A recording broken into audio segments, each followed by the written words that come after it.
Monsieur le directeur, avec votre permission, je suis chargé de vous livrer le contenu du discours que le chef de mission ECAP Sahel Mali avait préparé à cette occasion. Merci. Et il s'excuse de ne pas pouvoir être présent pour des raisons d'urgence qui lui sont tombées dessus à la dernière minute.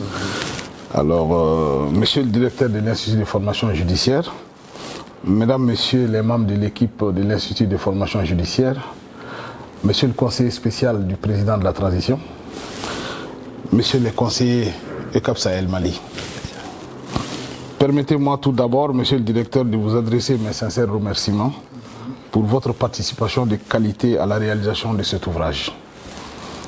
En effet, vous avez accepté de rédiger une préface de ce manuel explicatif du Code pénal et du Code de procédure pénale que la mission a souhaité réaliser pour accompagner les forces de sécurité intérieure du Mali dans leur mission d'enquêteur afin de faire face aux défis du terrorisme et de la criminalité transnationale organisée, mais aussi pour les enquêtes sur les infractions de droit commun.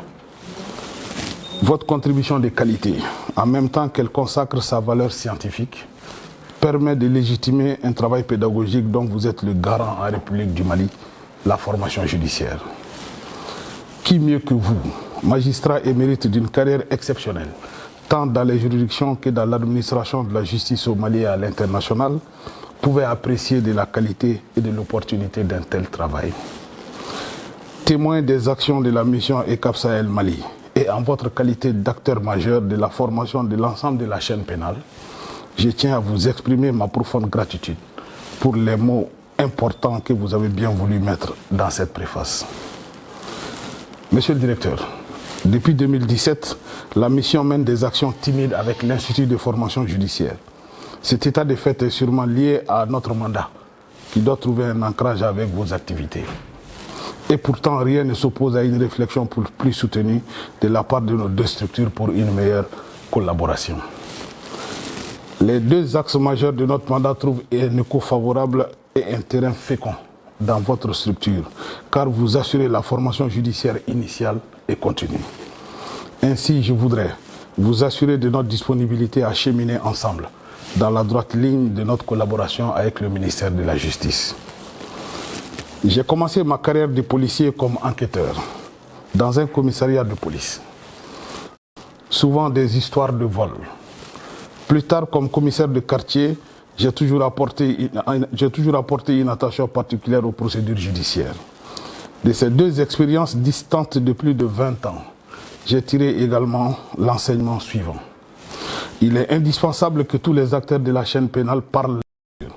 L'enquêteur, le procureur, le juge d'instruction, le juge du siège ont tous un rôle différent, mais ils travaillent la même matière, la procédure de l'enquête judiciaire.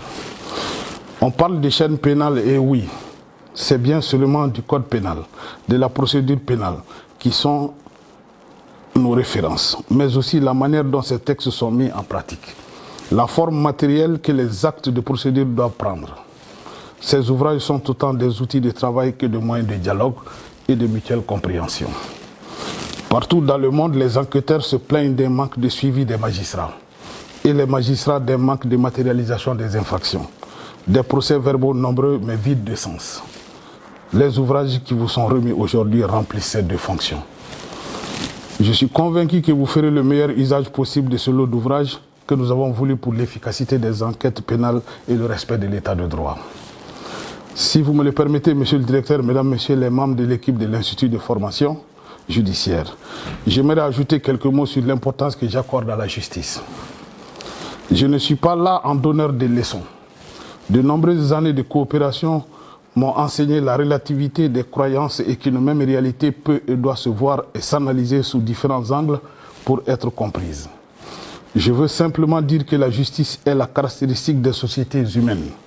C'est l'instrument de régulation sociale qui fait que la force ne peut pas tout. Les relations entre les hommes et je dirais aujourd'hui les rapports entre les États.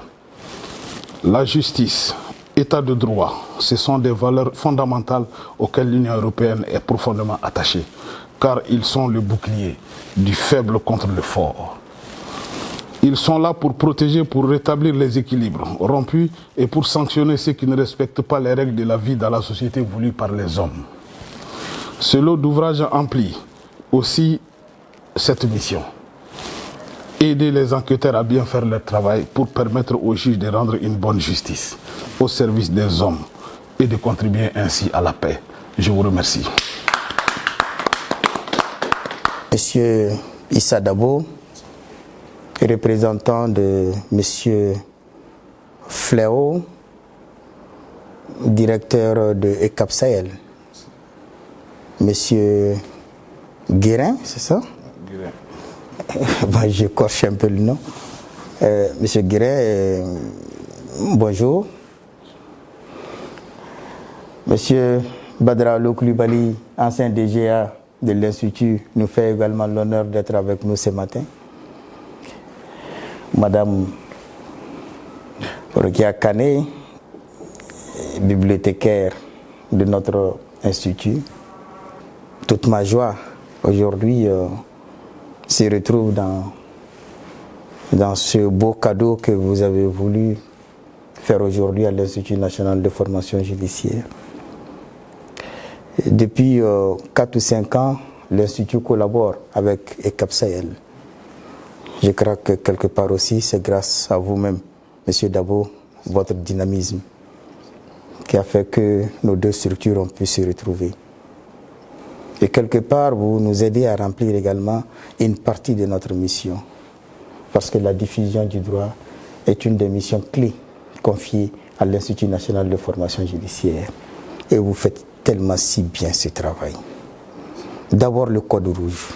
Je n'ai pas souvenance qu'un code ait eu autant de succès dans ce pays, plus que le code rouge, qui a été, en tout cas à ma connaissance, la première production de ECAP Sahel depuis 2017. C'était sa première production. Ce code aujourd'hui est rare sur le marché. Il ne se passe pas un jour ou deux sans qu'un magistrat ne passe soit un coup de fil ou passe ici à l'Institut pour demander un exemplaire du code rouge. Tellement le travail a été magnifique. Un beau travail. Et les gens ont trouvé que le document était maniable, facile d'accès. Parce que c'était comme sous forme de roman, de livre de poche, disons. À la suite de cela, vous avez répondu également à une quête du département de la justice qui demandait à ce que ce code soit annoté et commenté à travers la jurisprudence. Et c'est là où on s'est retrouvé avec le code blanc, qui fait aussi un travail plus complet que le code rouge. Et vous m'avez fait honneur en me demandant de parapher cet ouvrage. Je l'ai fait avec plaisir, parce que quelque part, on me demandait de me reconnaître dans ce travail que moi j'aurais dû faire, compte tenu de ma mission de directeur général de l'Institut de formation judiciaire. Je tenais donc à remercier toute l'équipe de ECAP Sahel et à sa tête le directeur actuel, mais aussi son prédécesseur, avec qui on a eu ce long cheminement. En fait, ce qui me surprend, je serai un peu long, mais je dois exprimer quand même un sentiment. Ce qui m'a fasciné dans cette collaboration avec ECAP Sahel, c'est que ECAP Sahel, en réalité, nous aide aujourd'hui à combler un besoin. Et c'est ça qui fait un peu la spécificité de cette structure. Comprendre le besoin et nous aider à avancer. Aujourd'hui, le code rouge, hier le code rouge, aujourd'hui le code blanc. Je vous avoue qu'il n'y a pas très longtemps, nous sommes sur des chantiers aujourd'hui par rapport aux OPJ. Et j'ai des experts qui sont en train d'être formés par les Nations Unies, qu'on appelle des experts unitaires. Et je vous avoue qu'en grande partie, c'est ce code blanc qu'ils ont exploité.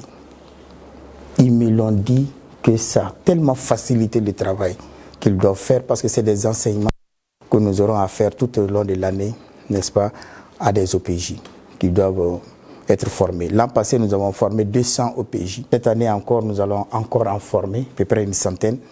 Bon, mais l'essentiel du travail aujourd'hui, d'enseignement que nous allons faire, est aujourd'hui basé sur le code pénal, sur le code blanc. Donc, je tenais donc à vous remercier et à vous demander d'être notre porte-parole auprès de l'ensemble des structures de ECAP Sahel pour dire combien nous sommes honorés de cette très belle collaboration que nous avons eue avec ECAP Sahel. ECAP Sahel, au-delà de ce que vous faites aujourd'hui pour l'Institut national de formation judiciaire, j'ai encore souvenance, il y a 2 ans, que vous-même, avec une autre collègue à vous, vous nous avez formés sur la logistique. Vous voyez que non seulement vous nous appuyez en ce qui concerne la diffusion du droit, mais également vous nous appuyez également en ce qui concerne le renforcement des capacités. Donc, en tout cas, l'Institut reste toujours ouvert et pour que nous puissions continuer cette belle coopération.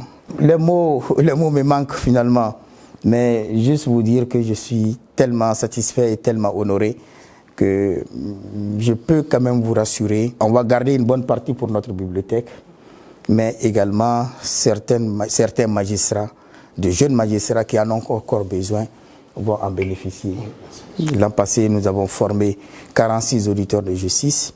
J'avoue que déjà, dès aujourd'hui, on va commencer à faire le pli pour que chacun puisse avoir un code pénal et un code de procédure pénale annoté. Donc, les jeunes en ont encore besoin.